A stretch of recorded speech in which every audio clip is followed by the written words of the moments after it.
Alhamdulillahirabbil alamin. Assalatu wassalamu ala asyrofil anbiya'i wal mursalin wa ala alihi wa sahbihi ajmain, amma ba'd. Baik, pertama-tama marilah kita panjatkan puja dan puji syukur atas kehadiran Allah Subhanahu wa taala yang telah memberikan kita nikmat. Adapun nikmat yang diberikan yaitu nikmat kesehatan, nikmat sehat, dan nikmat umur.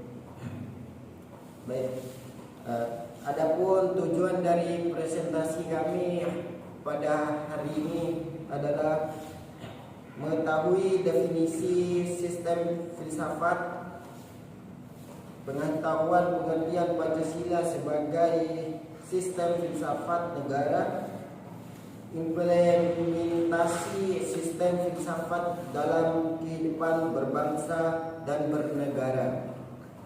Yang keempat, pengetahuan perbedaan sistem filsafat Pancasila dengan sistem filsafat yang lain. Baik, adapun yang akan mempresentasikan hasil pekerjaan kami yaitu Lina Fauziah. Waktu dan tempat kami persilakan.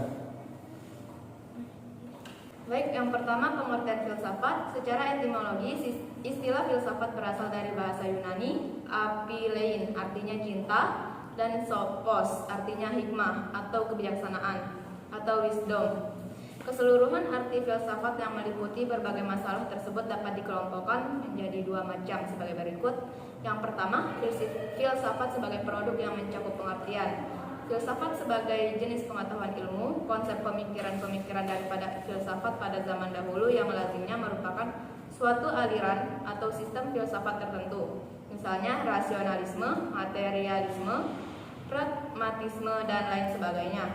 Terus selanjutnya, filsafat sebagai suatu jenis problem yang dihadapi oleh manusia sebagai hasil dari aktivitas berfilsafat. Jadi, manusia mencari suatu kebenaran yang tinggi dari persoalan yang bersumber pada akal sehat. Yang kedua, filsafat sebagai suatu proses yang mencakup pengertian. Suatu aktivitas berfilsafat dalam proses suatu pemecahan permasalahan dengan menggunakan cara dan metode tertentu yang sesuai dengan objeknya. Dalam pengertian ini, filsafat merupakan suatu sistem pengetahuan yang bersifat dinamis. Adapun cabang-cabang filsafat yang pokok adalah sebagai berikut.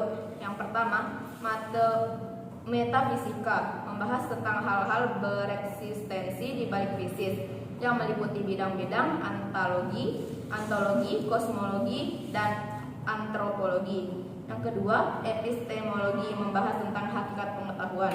Yang ketiga, metodologi, membahas tentang hakikat metode dalam ilmu pengetahuan. Yang keempat, logika, membahas tentang filsafat berpikir, yaitu rumus-rumus dan dalil-dalil berpikir yang benar. Yang kelima, etika, membahas tentang moralitas dan tingkah laku manusia. Selanjutnya, adapun cabang-cabang filsafat pokok adalah sebagai berikut. Selanjutnya, rumusan sila-sila Pancasila sebagai suatu sistem. Pancasila yang terdiri atas 5 sila pada hakikatnya merupakan suatu sistem filsafat. Pengertian sistem adalah suatu kesatuan bagian-bagian yaitu saling berhubungan, saling bekerja sama untuk suatu tujuan tertentu dan secara keseluruhan merupakan suatu kesatuan yang utuh. Sistem lazimnya memiliki ciri-ciri sebagai berikut. Yang pertama, suatu kesatuan bagian-bagian. Yang kedua, bagian-bagian tersebut mempunyai fungsi-fungsi sendiri. Yang ketiga, saling berhubungan dan saling ketergantungan. Yang keempat, keseluruhannya dimaksudkan untuk mencapai suatu tujuan tertentu. Yang terakhir, terjadi dalam suatu lingkungan yang kompleks. Fungsi sendiri-sendiri namun secara keseluruhan merupakan suatu kesatuan yang sistematis. Yang pertama, sila-sila Pancasila yang bersifat organis. Isi sila-sila Pancasila pada hakikatnya merupakan suatu kesatuan dasar filsafat negara berdasarkan 5 sila yang masing-masing merupakan suatu asas kehidupan. Kesatuan sila-sila Pancasila yang bersifat organis tersebut pada hakikatnya secara filosofis bersumber pada hakikat dasar ontologis manusia sebagai pendukung dari inti isi dari sila-sila Pancasila yang hakikat manusia monopluralis, yang memiliki unsur-unsur susunan kodrat jasmani dan rohani, individu individu makhluk sosial dan kedudukan kodrat sebagai pribadi berdiri sendiri makhluk Tuhan Yang Maha Esa. Yang kedua, dasar epistemologi sila-sila Pancasila.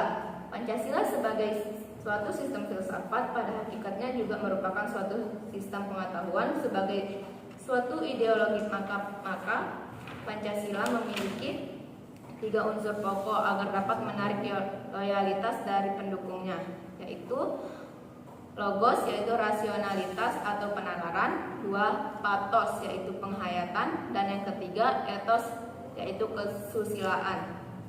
Yang ketiga, dasar aksiologis sila-sila Pancasila. Sila-sila sebagai suatu sistem filsafat pada filsafat juga memiliki suatu kesatuan dasar aksiologisnya, sehingga nilai-nilai yang terkandung dalam Pancasila pada hakikatnya juga merupakan suatu kesatuan. Terdapat berbagai macam teori tentang nilai dan hal ini sangat tergantung pada titik tolak dan sudut pandangan masing-masing dalam menentukan tentang pengertian nilai dan hierarkinya.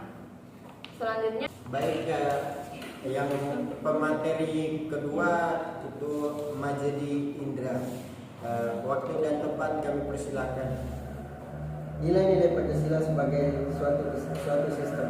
Isi arti sila-sila Pancasila pada hakikatnya dapat dibedakan atas hakikat Pancasila yang umum, universal, yang merupakan substansi sila-sila Pancasila sebagai pedoman pelaksanaan dan penyelenggaraan negara, yaitu sebagai dasar negara yang bersifat umum, kolektif, serta realisasi. Pengalaman Pancasila yang bersifat khusus dan konkret, nilai-nilai yang terkandung dalam sila 1 sampai dengan lingkungan merupakan cita-cita, harapan, dan dambaan bangsa Indonesia yang akan diwujudkan. Sejak dahulu, cita-cita tersebut telah didambakan oleh bangsa Indonesia agar terwujud dalam suatu masyarakat yang gemah rifah, loh junawi, tentram, karta raharja, dengan penuh harapan diupayakan terrealisasi dalam sikap tingkah laku dan perbuatan setiap manusia. Pancasila sebagai nilai dasar fundamental, dasar filosofis. Pancasila sebagai filsafat negara serta sebagai filsafat hidup bangsa pada hakikatnya merupakan suatu nilai-nilai yang bersifat sistematis, fundamental. Pancasila sebagai filsafat negara serta sebagai filsafat hidup bangsa pada hakikatnya merupakan suatu nilai-nilai yang bersifat sistematis, fundamental, dan menyeluruh. Dasar pemikiran filosofis yang terkandung dalam setiap sila dijelaskan sebagai berikut.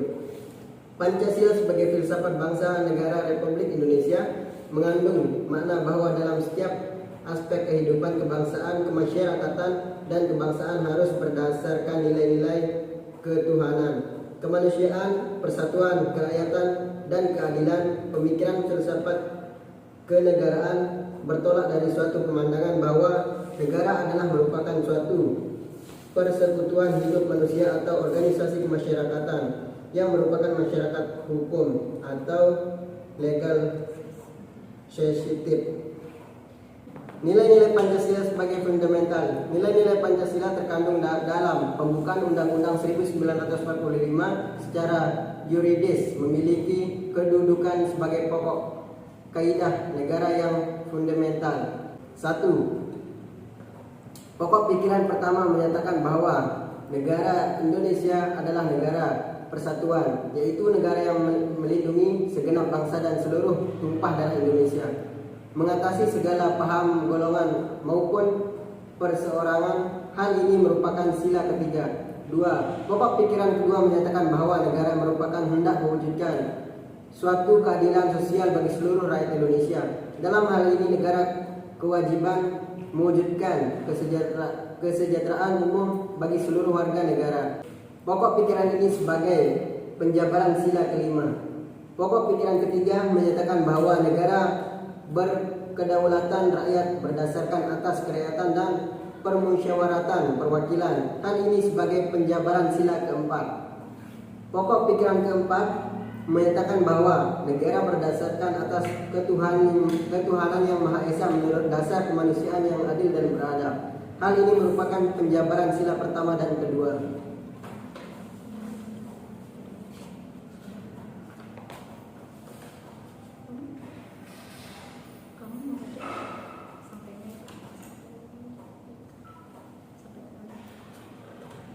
Kesimpulan, sistem filsafat adalah suatu kesatuan yang saling berkaitan yang didasarkan pada pemikiran fundamental manusia, pandangan tentang hidup.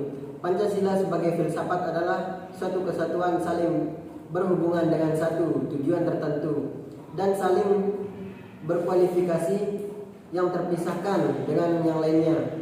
Jadi pada hakikatnya Pancasila merupakan suatu bagian yang saling berhubungan dengan yang lainnya dan fungsi serta tugas-tugas masing-masing.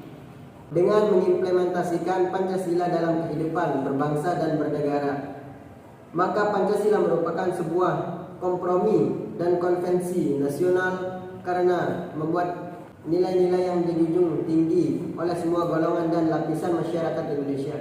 Pancasila harus dilihat sebagai satu kesatuan yang utuh dan utuh ditemukan karena setiap sila dalam Pancasila tidak dapat diantitesiskan satu sama yang lain. Selain itu, Pancasila merupakan intelijen cair karena mengatasi keanekaragaman masyarakat Indonesia dan tetap toleran terhadap adanya perbedaan.